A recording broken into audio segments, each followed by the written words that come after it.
right, we're out here at the St. Thomas Historical Site. This is a town that popped up in the mid-1800s out here by Lake Mead, and it was actually covered up. Due to the years of drought and lowering lake levels, St. Thomas has reappeared.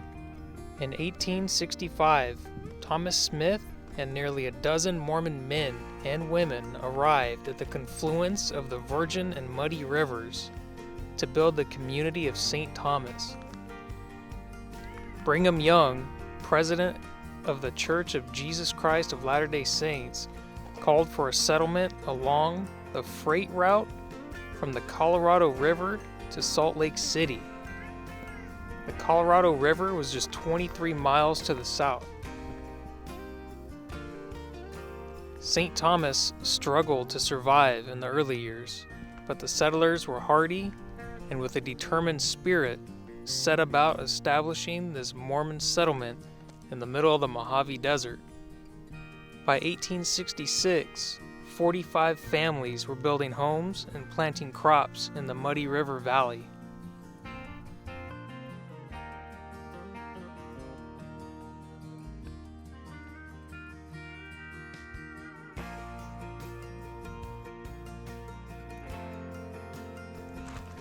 Alright, so we are going way over there.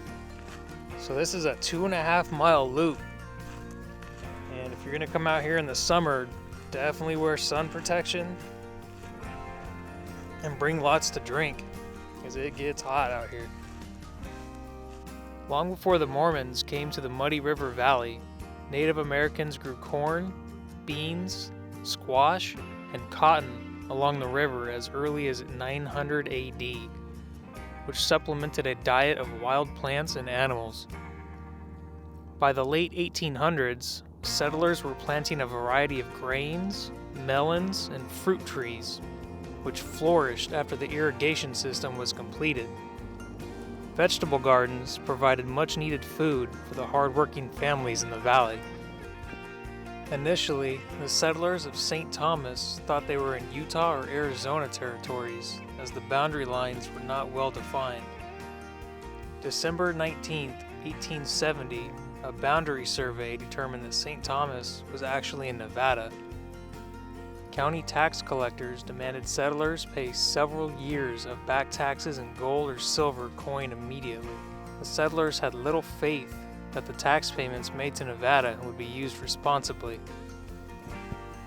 The Hoover Dam Act of 1928, signed into law by President Calvin Coolidge, authorized the construction of the Hoover Dam. This meant the end for St. Thomas, as the rising waters of Lake Mead would eventually inundate the town.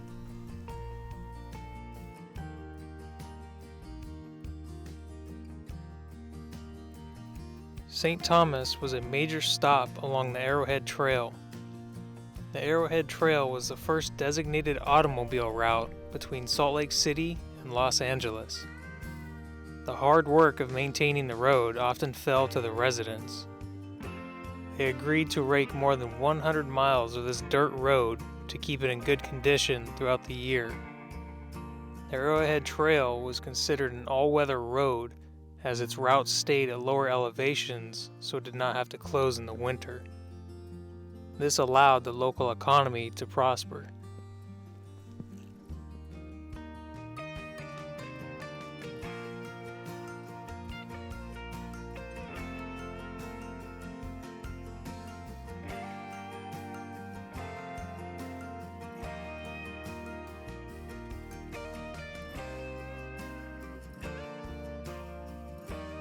Homes were built of adobe and later stone or wood brought from southern Utah, and were decorated with handcrafted gables.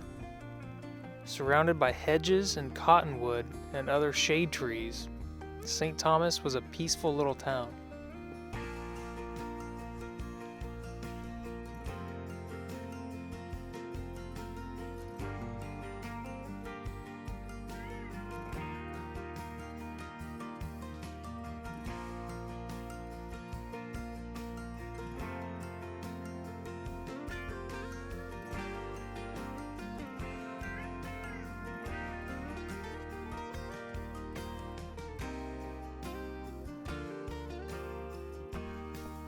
using picks, shovels, and scrapers. The Mormon settlers built an irrigation system from the muddy river to their fields and orchards. By 1869, the system had been extended upriver to provide the town with more dependable water source. The ditches and concrete-lined canals wound through the town, bringing water to the community.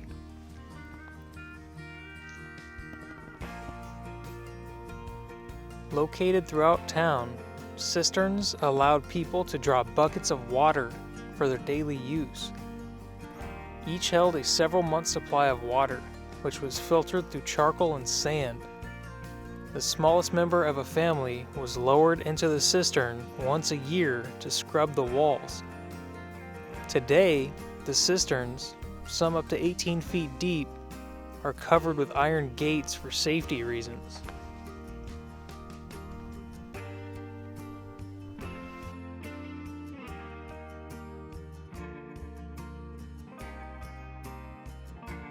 Oh, this is actually kind of cool.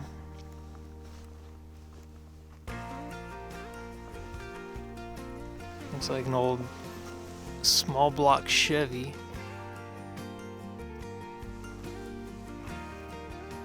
Got your GM casting number right there. I'm not sure if the camera's picking that up.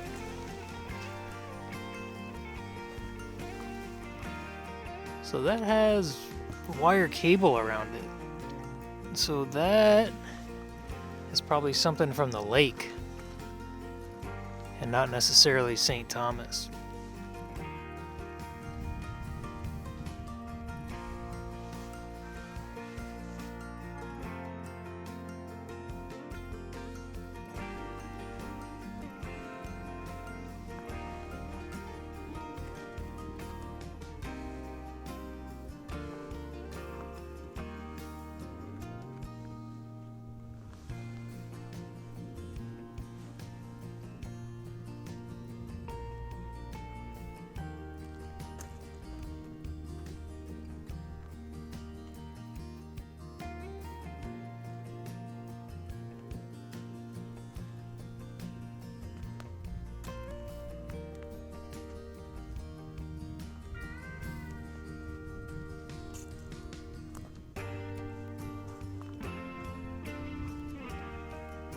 I'm actually surprised with how many wells there are.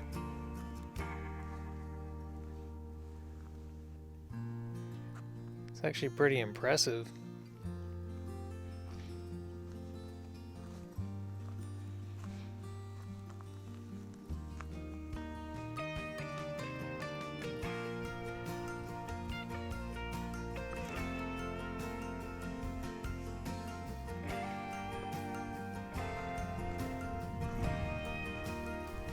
Looks like they kind of added that black rock to the foundation. I'm not really sure how that worked. Unless maybe they had wood floors or something.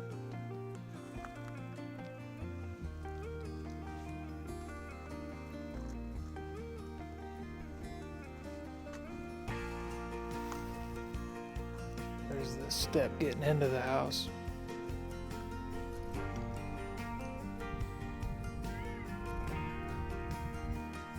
So I'm not gonna lie, I'm actually really surprised with how many wells and how many engine blocks are out here. Thought maybe there'd be one or two wells. I should have been counting, but there's probably been at least 6 or 7.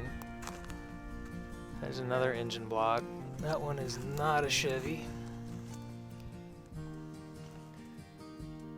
Looks like the oil filter on the side. Hey, bonus points if anyone can tell me what this engine block is.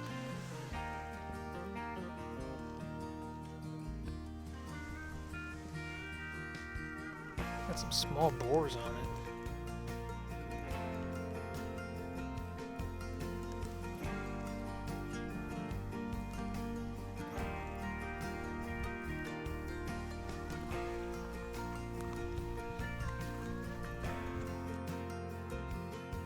So this is the old grocery store.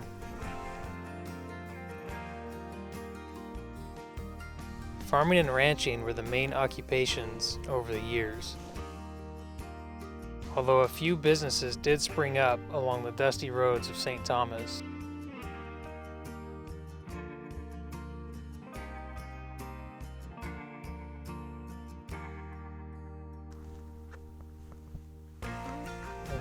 Got another well right there.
In 1911, construction began on a spur line of the San Pedro and Los Angeles Railroad from Awapa to St. Thomas.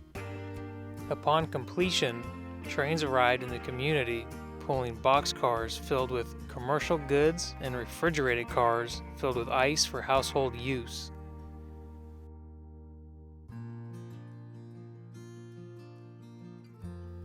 Residents were able to replace their wood, wire, and burlap desert coolers with ice boxes.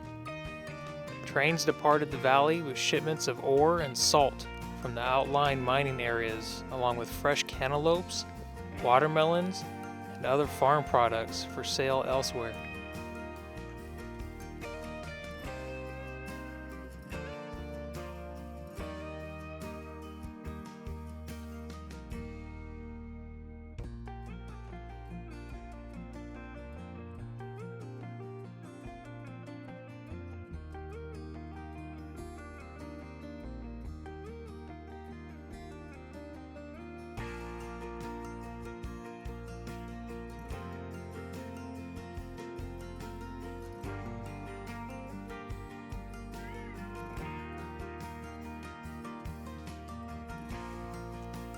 This is the school that was a two-story masonry building built in 1915. The structure consisted of 4 classrooms, a large auditorium, and a space upstairs for dances and plays. The school, with 8 grades, was in session until 1932.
Looks like another home right here.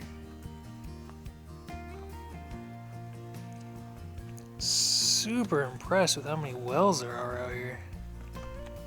It's like every house had a well damn near.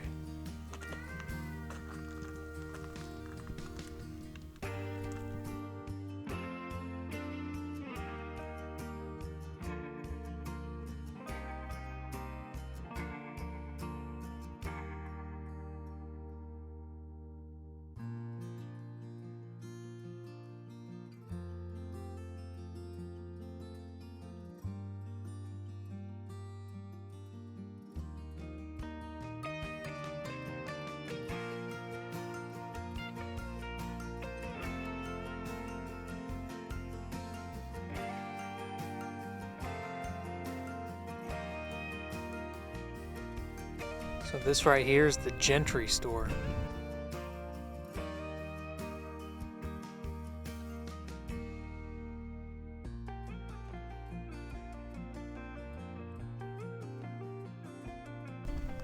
Postmaster Harry Gentry built the Gentry store next door to the hotel.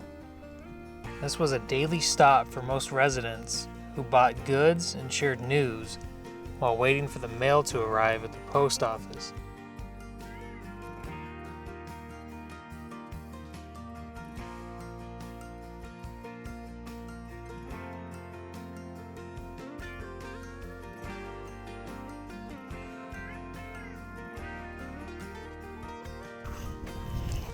And not much left of this one.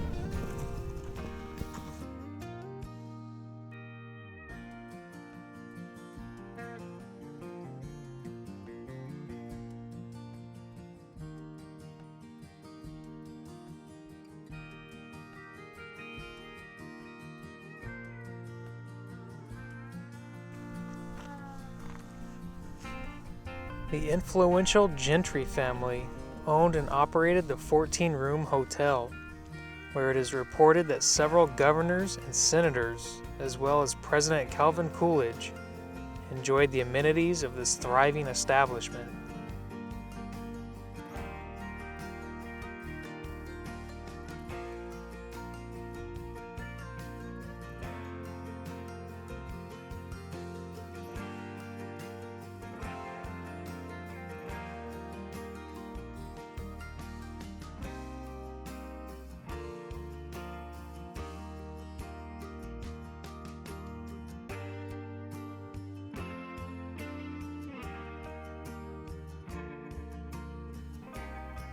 This looks like some old bottles from back in the day.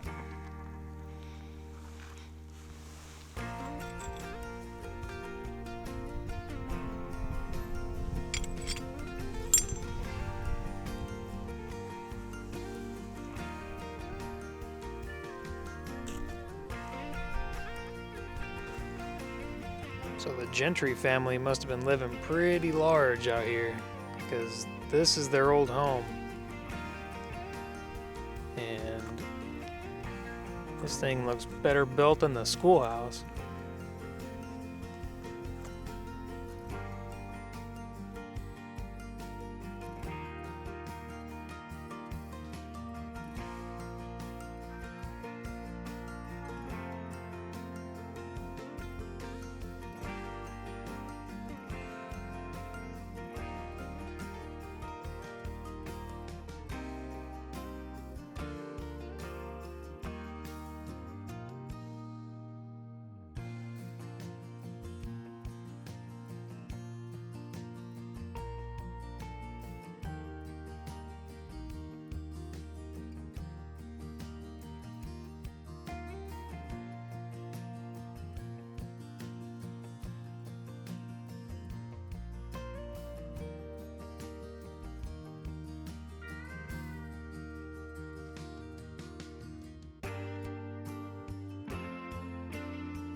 Here that this is the Cyphus house. But you can kind of see right here has a real cool walk-up entry.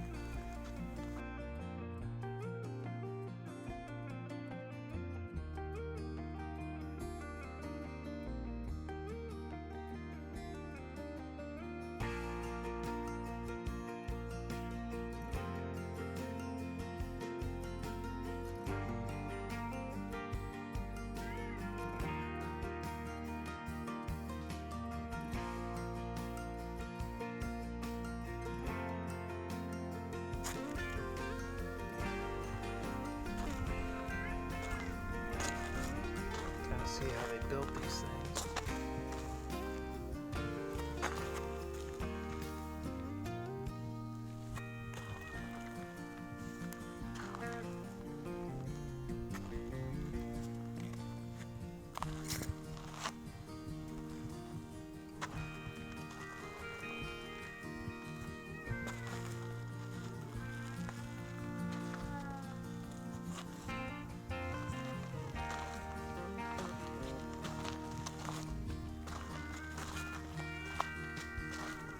Big old well for this one.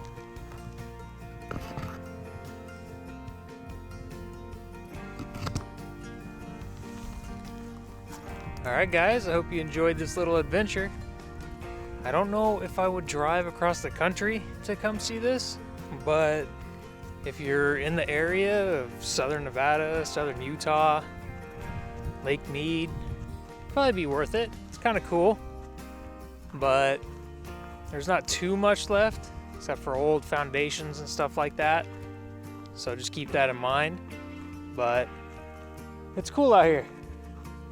If you're gonna come out here in the summer, I know I keep saying it, but it gets scalding hot out here. So just be careful. But you can see these paths, pretty easy to walk. So I actually forgot my hiking boots today. I've done this whole thing in Nikes, and it's no problem, but just keep that in mind. And yeah, see you on the next episode.